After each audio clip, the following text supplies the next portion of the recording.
Assalamualaikum warahmatullahi wabarakatuh. Perkenalkan, nama saya Intan Kusumawardani dari Program Studi Teknologi Mekanisasi Pertanian, Politeknik Pembangunan Pertanian Bogor. Pada kesempatan kali ini, saya akan menyampaikan terkait dengan pernyataan diri dosen untuk unjuk kerja Tridharma Perguruan Tinggi bidang pengajaran. Mata kuliah yang akan saya ambil berjudul Teknik Irigasi dan Vertigasi dengan jumlah SKS 2 yang terdiri dari 1 SKS teori dan 1 SKS praktikum. Deskripsi mata kuliah Teknik Irigasi dan Vertigasi adalah mata kuliah yang mempelajari tentang pengertian, ruang lingkup, tujuan, kegunaan irigasi dan vertigasi. Selain itu, juga mempelajari tentang teknik irigasi, teknik drainase, serta instalasi sistem irigasi dan vertigasi. Kemampuan akhir yang diharapkan dari mata kuliah ini adalah mahasiswa mampu menjelaskan tentang pengertian, ruang lingkup, tujuan, kegunaan, irigasi dan vertigasi, serta mampu menjelaskan berbagai jenis irigasi, menerapkan irigasi permukaan, irigasi curah, dan irigasi tetes.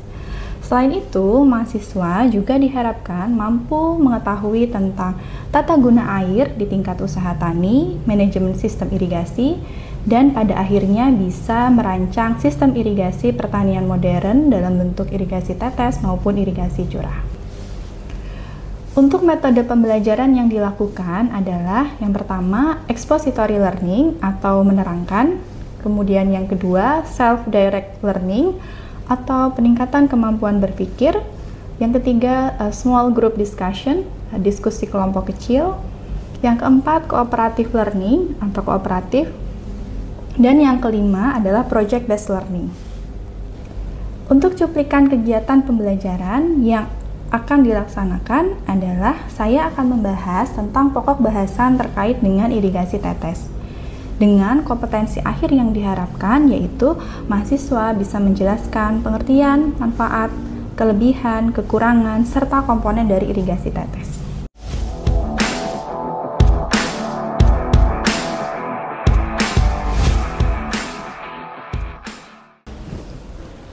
Baik, Assalamualaikum warahmatullahi wabarakatuh. Waalaikumsalam warahmatullahi wabarakatuh.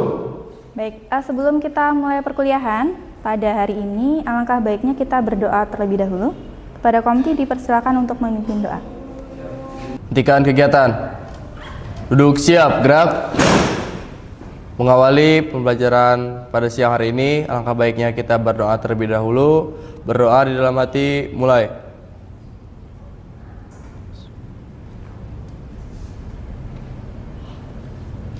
Berdoa selesai.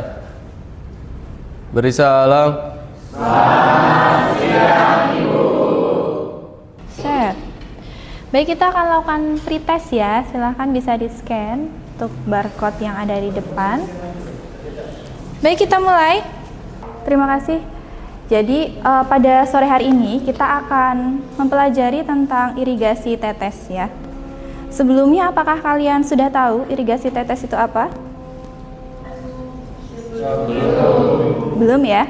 Kalau untuk praktikumnya juga berarti belum ya? Oke. Jadi untuk mata kuliah teknik irigasi dan vertigasi ini, kalian akan mempelajari tentang salah satu aplikasi dari irigasi tetes. Baik, untuk bahan kajian kita, yang pertama adalah terkait dengan pengertian dari sistem irigasi tetes. Kemudian yang kedua terkait dengan sistem irigasi tetes. Yang ketiga terkait dengan kelebihan dan kekurangannya, dan yang terakhir adalah komponen irigasi tetes. Jadi dari pokok bahasan kita pada sore hari ini adalah mahasiswa diharapkan nanti memiliki kompetensi untuk merancang dan juga membuat instalasi dari irigasi tetes, baik yang menggunakan Internet of Things ataupun yang tidak. Ya. Nah, seperti arti katanya, sistem irigasi tetes. Sebetulnya sistem itu apa? Apakah ada yang tahu? Sekumpulan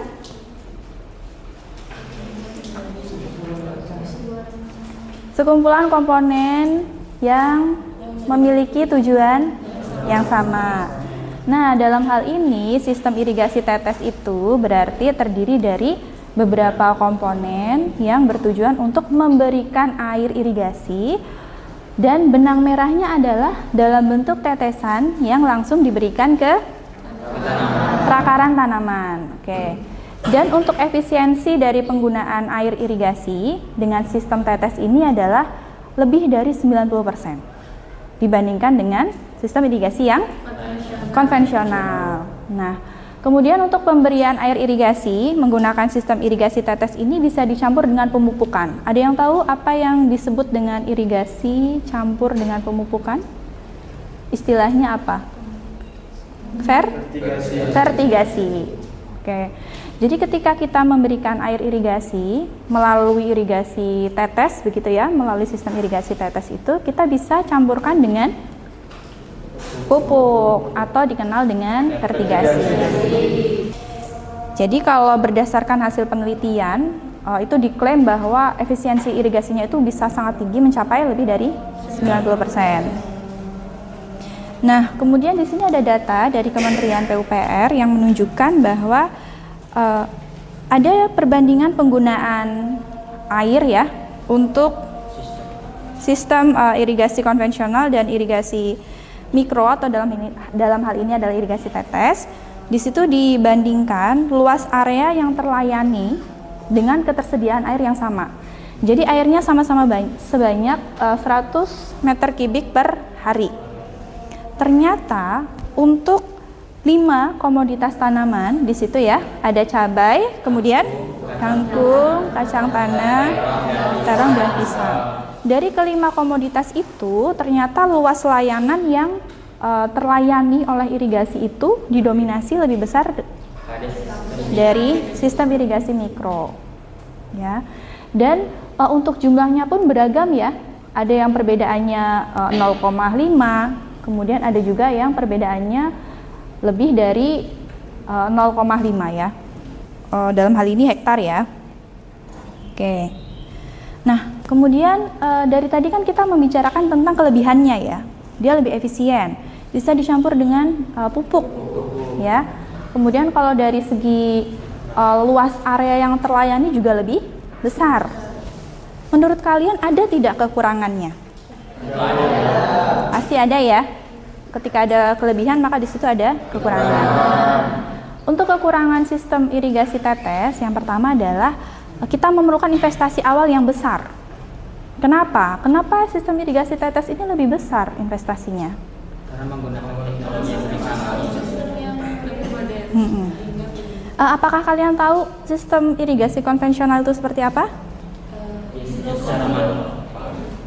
Ya, yang ada saluran irigasi yang kalian sering lihat di pinggir jalan ya, pasti sering ditemukan ya, atau mungkin ada yang rumahnya di lokasi jaringan irigasi, itu disebut dengan sistem irigasi konvensional. Sedangkan kalau yang irigasi tetes ya kita menggunakan instalasi sistem irigasi tetes.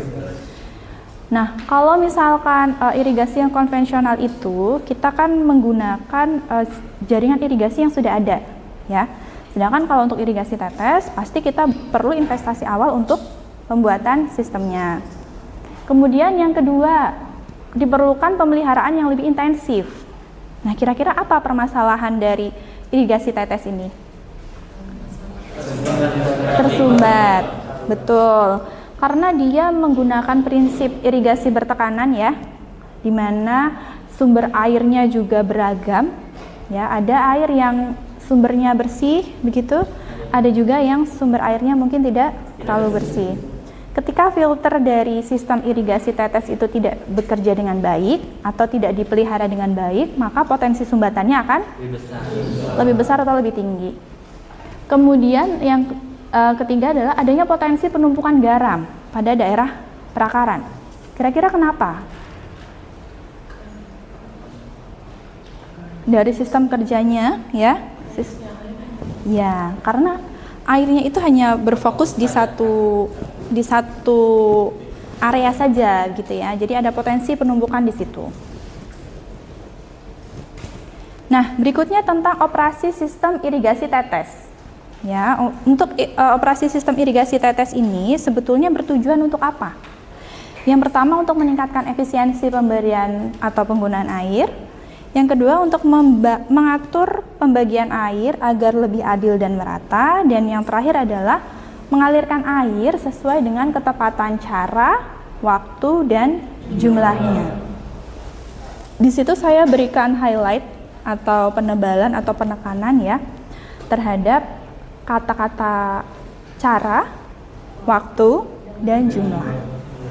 Jadi 3 indikator ini menentukan bahwa kinerja sistem irigasi tetes ini maksimal atau optimal atau belum optimal gitu.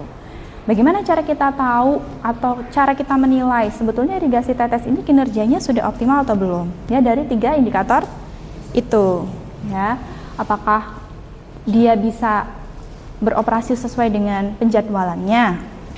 Apakah dia bisa beroperasi sesuai dengan prosedur atau caranya dia bekerja begitu? Dan yang terakhir, apakah jumlah yang diberikan cukup? Ya. Menurut kalian, ketika kita memiliki satu sistem irigasi tetes, ya pastikan itu ada banyak sekali tetesannya ya atau emiternya, tidak hanya satu. Ketika ada 1 atau 2 yang tersumbat, apakah akan mempengaruhi kinerja keseluruhan? Mempengaruhi kinerja dari sistem irigasi tetesnya. Kemudian kalau ke produksi tanamannya, misalkan ada 1 atau 2 titik emiter yang tersumbat, apakah produksi tanamannya juga akan berbeda? Berbeda. Nah, oleh karena itu, untuk mengukur kinerja sistem irigasi tetes itu, kita ada yang disebut dengan uji keseragaman. Kira-kira semakin tinggi keseragamannya, itu kinerjanya semakin baik atau sebaliknya?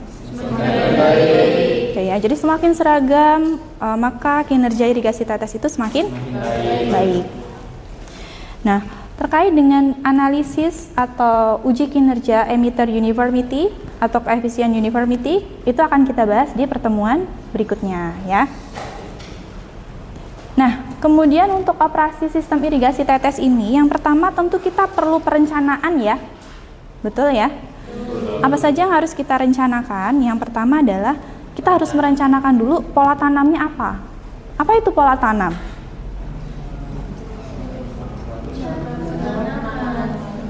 Pola itu berkaitan dengan pattern. Apa itu? Pola.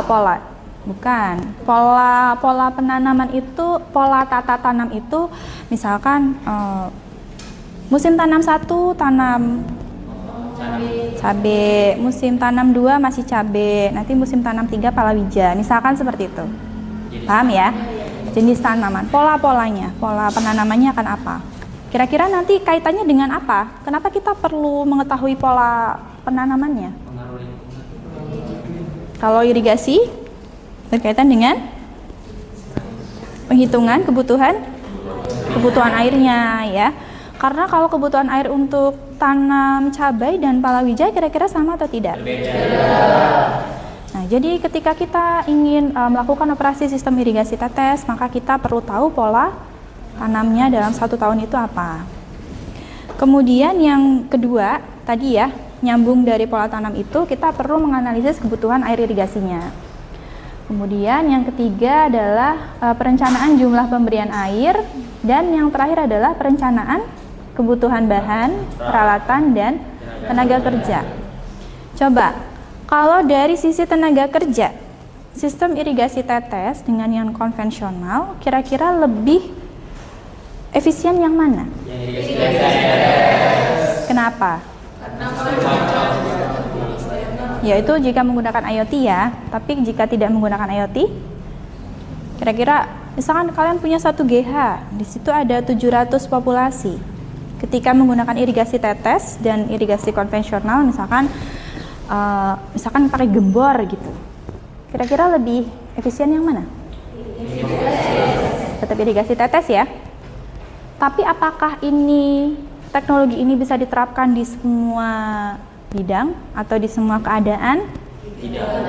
Apa yang harus diperhatikan? Jenis tanamannya, kebutuhan airnya, lingkungan, kemudian sumber airnya ya, keberadaan sumber airnya, dan seterusnya. Oke. Kemudian yang berikutnya adalah untuk pelaksanaannya. Yang pertama pasti kita menetapkan ya, setelah tadi kita hitung kebutuhannya, maka berikutnya adalah kita tetapkan jumlah kebutuhan airnya berapa, kemudian bagaimana untuk pengoperasian pompanya, jaringannya, dan pemeliharaan komponennya, serta pelaporan keadaan air dan tanamannya. Nah, satu hal yang perlu kalian perhatikan dari sistem irigasi tetes ini adalah sangat bergantung terhadap pompa ya. Nah, berikut merupakan pemeliharaan untuk sistem irigasi tetes ya. Jika irigasi tetes itu menggunakan pompa, maka hal yang harus kita cek atau kita pelihara secara berkala adalah kondisi bahan bakar dari pompa tersebut. Kemudian yang kedua adalah penggantian spare part. Kenapa filter harus dipelihara secara rutin? Ya, apabila sistem irigasi tetes kita tersumbat, maka dampaknya menghambat pertumbuhan tanaman, kemudian menghambat juga kinerja dari sistem irigasi tetes tersebut. Kemudian penanggulangan kebocoran. Kenapa kita perlu cek pipa-pipa yang bocor? Agar airnya tidak lama. Ya, ketika ada kebocoran di satu atau dua titik, maka itu akan menurunkan efisiensi dari penggunaan air. Dan yang terakhir adalah tentu kita perlu melakukan pembersihan sumbatan ya. Salah satu caranya adalah dengan flushing. Ada yang tahu tidak flushing itu apa? Flush. Ada yang tahu flush? Ya, kita berikan air dengan tekanan tinggi, gitu ya. Caranya adalah semua emiternya dibuka, kemudian airnya dinyalakan dengan tekanan yang tinggi. Jadi harapannya air yang dengan tekanan tinggi itu bisa membersihkan bagian-bagian yang sulit untuk dibersihkan terkait dengan sumbatan. Nah, ini adalah komponen sistem irigasi tetes yang harus kalian pahami ya.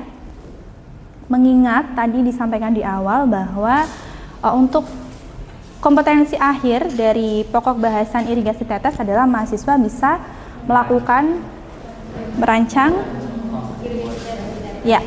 dan membuat irigasi tetes, maka mahasiswa harus paham terlebih dahulu ya komponen-komponennya itu apa, agar kita bisa membuat sebuah sistem.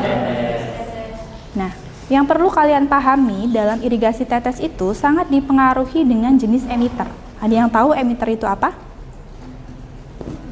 Emitter. Jika dilihat itu ada gambarnya di sebelah kiri. Penetesnya, betul. Emitter itu adalah penetes. Ada dua jenis emitter yang paling umum digunakan. Yang pertama adalah fixed emitter atau emitter yang tetap ya. Dia tidak bisa diatur, jadi tetesannya akan seragam gitu. Kemudian yang kedua ada head emitter atau kepala emitternya itu bisa di-adjust, jadi adjustable emitter. Ya, jadi kepalanya itu yang gambar di bawahnya ya. Kepalanya itu bisa diputar. Semakin besar putarannya, maka tetesannya semakin besar. Begitu pula sebaliknya, semakin kecil putarannya, maka air yang dikeluarkan akan semakin kecil. Nah, berikutnya adalah di sebelah kanannya, di situ ada jaringan irigasi tetes. Ya, di situ ada pompa, ya, untuk mengambil air dari sumbernya dan mendorong masuk ke penampung atau reservoir. Nah, dari situ untuk kasus ini kita menggunakan IoT ya, kita menggunakan smart farming ya, sesuai dengan visi kita ya, visi Polbangtan Bogor menjadi kampus yang unggul dalam bidang smart agriculture ya, atau pertanian modern. Jadi di situ kita ada Arduino. Ada yang tahu Arduino itu yang mana? Yang atas ya. Kemudian di bawahnya ada kontrol panel, itu untuk menyimpan semua instrumentasi kontrolnya. Dan di sebelahnya ada solenoid valve. Kira-kira apa itu fungsi dari solenoid valve? Misalkan dalam kasus ini kita menggunakan sistem pengaturan yang berbasis timer. Jadi dia akan menyala jam 7 dan jam 4 sore. Berarti fungsi dari solenoid valve di situ adalah untuk untuk menyalakan atau mematikan pompa sesuai dengan jadwal yang sudah diatur di awal ya. Kemudian dari reservoir atau dari solenoid valve itu kita biasanya menggunakan pipa PVC. Tahu ya pipa PVC itu yang seperti apa? Yang seperti apa? Yang dia biasanya warnanya putih atau hitam? Putih ya. Jadi untuk mainline dari reservoir itu untuk jaringan irigasi pertama disebut dengan mainline. Mainline-nya itu biasanya menggunakan pipa PVC yang berwarna putih itu ya. Kemudian dari mainline itu akan dibagi lagi nih. Ya itu kan ada 6 sub jaringan irigasi. Itu kita sebut dengan jaringan manifold atau pipa manifold. Ya, jadi jaringan utama disebut dengan mainline. Kemudian sub jaringan yang kedua disebut dengan manifold. Nah, untuk manifold ini biasanya kita menggunakan pipa yang berwarna hitam. Ada yang tahu nama pipa itu apa? HDPE, HDPE, ya HDPE. Jadi untuk pipa yang berwarna hitam itu namanya pipa HDPE. Ya. Itu akan memudahkan kita ketika memasang pipa lateral. Pipa lateral itu adalah pipa yang ketiga. Jadi ingat ya, dalam sistem irigasi ada 3 jaringan utama atau 3 saluran irigasi utama. Yang pertama, mainline. Yang kedua, manifold. Yang ketiga, lateral. Lateral ya. Jadi untuk yang mainline kita pakai PVC, untuk yang manifold dan lateral biasanya kita pakai yang HDPE itu. Oke. Nah, kemudian kalau emiternya ini berarti nyambungnya di mana? Di pipa yang mana? Pipa yang ketiga, apa itu? Lateral. Jadi emitter itu akan menyambung di pipa lateralnya. Tuh. Sampai di sini cukup jelas ya? Oke. Nah, sebelum kita lakukan kuis, saya persilakan dulu apakah ada yang ingin bertanya? Ya, silakan Egi. Mohon izin bertanya Bu, untuk pertanyaannya, perlu kita ketahui bahwasanya kan dalam sistem irigasi tetes di mana penggunaan airnya itu lebih efisien atau lebih sedikit dibandingkan dengan irigasi konvensional. Tentunya hal ini akan mempengaruhi hasil dari produktivitas keduanya. Nah, jadi pertanyaan saya, bagaimana pengaruh terhadap efisiensi produktivitas baik dari sistem irigasi tetes dengan sistem irigasi konvensional? Baik. Baik. Terima kasih Egi, pertanyaannya sangat menarik ya. Apa perbandingan produktivitas, mungkin dalam hal ini tanaman ya, terhadap dibandingkan antara irigasi konvensional dengan irigasi tetes. Jadi seperti yang kita bahas di awal bahwa irigasi tetes itu kan dicampur dengan pupuk ya, atau kita kenal dengan fertigasi. Nah, dari segi pemberian pupuknya itu akan terpusat pada akar tanaman sehingga tanaman itu lebih mudah untuk mengambil unsur nutrisi yang ada di pupuk tersebut ya.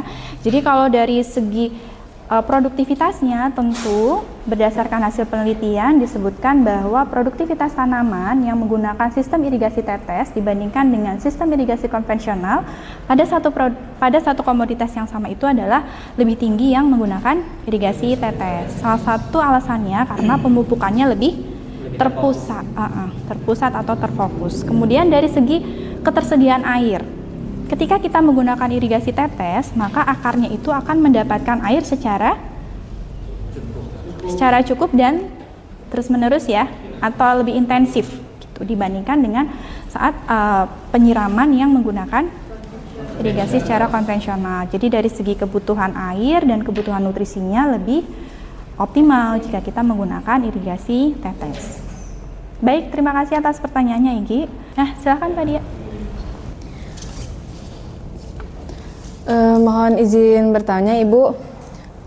Untuk sistem irigasi, apa tantangan penerapan dari sistem irigasi? Terima kasih. Irigasi tetes. Ya, baik. Jadi untuk tantangan penerapan irigasi tetes begitu ya Pak Dia ya. Oke, baik. Menarik juga ini pertanyaannya ya. Jadi tantangan apa yang kita hadapi?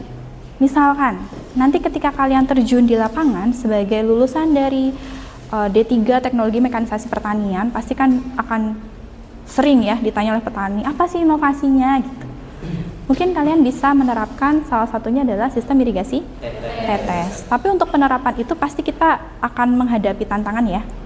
Betul tidak? Betul. Seperti yang tadi disampaikan di awal, bahwa sistem irigasi tetes ini tidak bisa diterapkan pada seluruh kondisi. Ya, perlu disesuaikan. Betul tidak? Apa saja tadi syarat-syarat untuk menentukan apakah di lokasi tersebut bisa menggunakan sistem irigasi tetes atau tidak? Apakah ada yang pola tanamnya, kemudian kebutuhan airnya, sumber airnya, kemudian kebutuhan bahan, peralatan, dan tenaga kerja. Nah, itu yang tadi disampaikan adalah syarat-syarat untuk irigasi tetes itu bisa diimplementasikan. Jadi tantangan di lapangan untuk penerapan irigasi tetes ini juga sangat tinggi ya, sesuai dengan tadi yang disampaikan. Ketika ada satu syarat, misalkan di situ tidak ada sumber air, maka tantangan yang kita hadapi adalah bagaimana cara kita untuk mencari sumber air tersebut. Apakah sumber air yang digunakan bisa dari mana saja? Atau ada karakteristik tertentu? Idealnya harus bersih ya, minimal tidak banyak mengandung kotoran yang bentuknya fisik ya. Jadi untuk tantangan penerapan irigasi tetes ini pasti akan sangat besar ya, tergantung dari lokasi masing-masing. Oke, baik, saya rasa cukup ya untuk sesi tanya jawabnya. Nah, yang terakhir kita akan coba evaluasi apa yang sudah kalian pelajari dari irigasi tetes yang tadi sudah dijelaskan. Di sini ada link untuk quizzes. Silakan gunakan gadget kalian ya, gunakan handphone. Silakan di-scan, kemudian ketika kalian sudah siap, maka akan saya mulai. Baik, kita mulai ya. 1, 2, 3. Fred.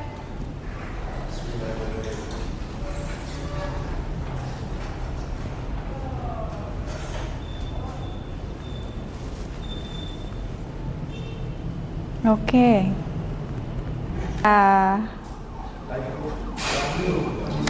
Tertinggi pertama Wahyu. Tepuk tangan dulu dong untuk Wahyu. Yang kedua ada Wilda dan yang ketiga ada Zida. Oke ya, jika dilihat dari partisipasinya, semuanya sudah berpartisipasi dalam pengerjaan quiz ini ya. Dan untuk 5 terbaik berarti menunjukkan kalau saat perkuliahan saya nggak ngantuk. Ya, baik, untuk perkuliahan pada hari ini akan kita akhiri. Ya, silakan ditutup dengan doa bersama. Dipersilakan Kompi untuk memimpin doa. Hentikan kegiatan. Duduk siap, gerak. Mengakhiri pembelajaran pada sore hari ini, sebagai ucapan rasa syukur kita, alangkah baiknya kita berdoa terlebih dahulu. Berdoa, mulai.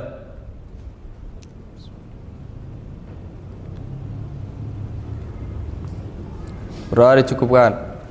Beri salam. Selamat sore, Ibu. Terima kasih. Baik, selamat sore. Terima kasih. Saya akhiri untuk perkuliahan pada hari ini. Kurang lebihnya saya mohon maaf. Wassalamualaikum warahmatullahi wabarakatuh.